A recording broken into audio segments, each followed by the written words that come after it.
Hey guys, Xaryu here, and today I want to talk about a discipline priest spec that I was testing out yesterday, actually after I made my disc priest video that you guys just saw yesterday as well. But I've been testing out Schism, kind of specifically paired with Searing Light, and as I was kind of breaking down discipline priest a little bit more yesterday in that video, and then a little bit more on my stream last night, I was kind of looking at some of the tooltips, and the penance tooltip, guys, it doesn't do that much damage when you're offensively penancing compared to last expansion. So I was offensively penancing and I'm like, why is my penance not healing that much through Trinity, through Atonement, through that damage? And it's really just does less than Smite unless you have the Power of the Dark Side proc. But with Schism pairing with Smite, just smite over and over, you're actually doing a ton of damage. And I'm going to show you that today in these clips. But kind of the point of this video is that offensively penancing used to be worth it on cooldown, whereas now it's like you should almost use penance defensively a lot of the times, unless you have the proc or unless you actually want to just do a little bit more DPS than a smite might do. But as far as HPS, smite is actually going to do more than penance now without the proc, because smite has that absorption effect and the healing through Trinity or Atonement. So we're going to go ahead and start this game. I'm actually locking in Schism here. This is, I think, the first or second time I've tried it. I was like, you know what? I think the chat told me to try it. I was like, you know what? All right, you guys want me to try out Schism? I'll try out Schism. Doesn't seem very good to me. But now Schism, guys, is a little bit different. It gives you 40% damage increase for, I think, 10-ish seconds when you cast, or 9 seconds, I think, there. So when you have Purge of the Wicked out, Schism out, and you're spamming out Smite, the damage really adds up. It really starts to add up. And I'm going to show you a little bit later in this video, there's a specific time where the warrior kind of goes me, and the damage from the smites keeps me topped and is killing him. And I think it's right about here. So as you can see, my hunter is kind of on the druid. He's kind of chasing the druid down. Warrior's like, okay, I'll go on the priest, right? So it's kind of like two different 1v1s. Hunter versus druid, priest versus warrior. Seems good, right? Seems great for us, really. But I'm casting out those smites. I get the Power of the Dark Side proc, so I could use a penance here, but I think I was really trying to test the power of smite. And the smites are hitting 2100-ish crits, 1300 flat damage, and if I throw out a Schism here in a second, it starts bumping that up by 40%. And I've actually could have thrown out the Schism a little bit sooner here. There it is. There's the Schism.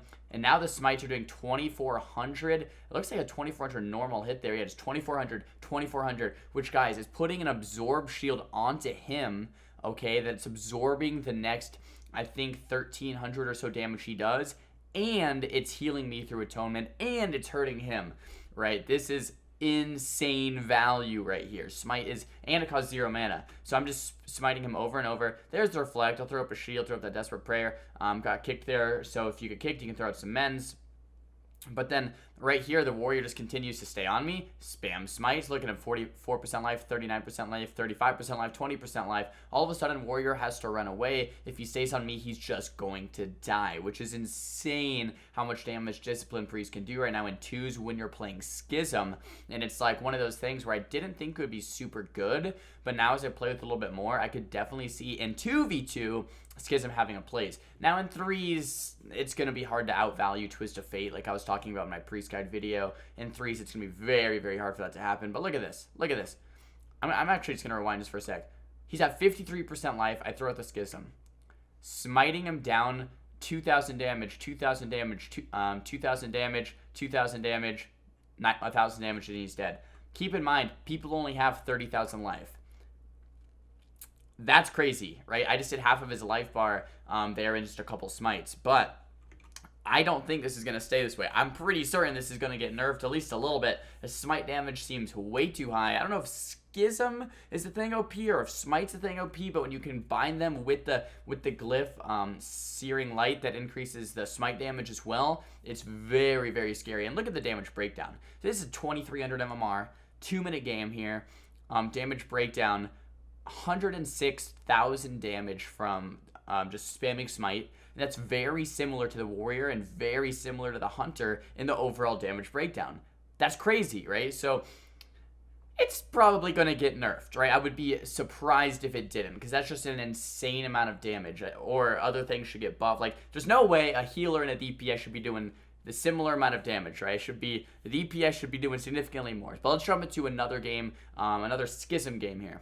Once again, guys, this is another game I'm playing with Schism and the Smite build. This game was right after the game that you just saw, and I'm like, oh my goodness, chat, you guys were right for once. I'm gonna play Schism, and I'm gonna like it. You know, this is so fun, doing so much damage, but this was the game right after, and I was like, I wonder if we just had like a lucky game or what's going on here. But just in general, guys, these offensive penances that I did right here. 1, penance isn't increasing your move speed anymore. 2, penance is not, it's dealing half of the damage. So it does like 2,500 damage or 5,000 healing. So if you use it offensively, you're getting a lot less value unless you have atonement. It's on, say, 2 or 3 people, and you're penancing and it's healing all of them. So it's truly not very good to offensively penance unless, 1, you want the movement, you want damage while moving, or 2, you want to AoE spread heal, right? But it's not good to just single target DPS. If they're not line of sighting, you can just cast a smite, right, and do more HPS and a similar amount of DPS as well, and for less mana. So it's just so much more value. But anyway, full trap comes out on the priest, stun comes out on the rogue, he trinket cloaks, and that was just that Schism smite pressure. Look at that. 30% life in the opener with 1 CC burst setup. So we can do that again, right? We can trap the priest into a fear, and then it's really, really scary all of a sudden. There's the blind, comes out, throw out that trinket, paint suppression as well. I don't know if my hunter deterred. We were overlapping paint suppression and deter since we weren't in voice chat for these games at all. But there's the full trap on the priest, and he trinkets, right? So at this point in time, we're kind of thinking, how are we going to win this game? And this is something I really try to get across to you guys every time you watch my videos. Win condition should be on your mind, right? How can I win this match? How can I end this match? How can we kill the enemy team? Because at the end of the day, that's how you're going to win a game. All right, priest has no trinket. Rogue has no trinket. We have a stun. We have a trap. We have a fear. Okay, in 17 seconds, the priest is off of trap DR. We can stun the rogue. He has no cloak. I don't think he has evasion. Don't think he has vanish. So if he does have vanish, we can flare it out. But he doesn't have cloak. I don't think he has evasion. He has no trinket. Cool. We win the game in 20 seconds. Now, I said that to Dempy. I said, we win the game in 20 seconds. Let's just survive. And then in 20 seconds, I'll throw out the Schism and throw out the smites. You stun the rogue and he's dead in 5 seconds. That's all we have to do.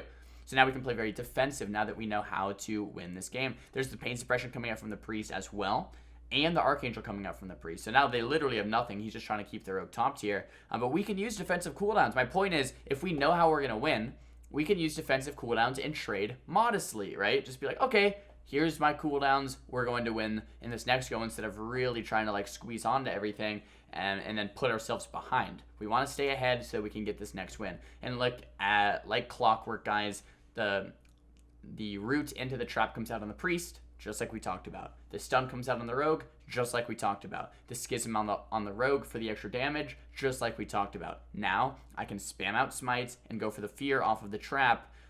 If he even lives that long, we might not even need the fear. There's a smite, 3,600 damage. He vanishes, boom, flares out the vanish. There's another smite. Here's the penance. And here's where you'd want a penance, right? I wanted to move towards the priest so I could fear the priest off the trap.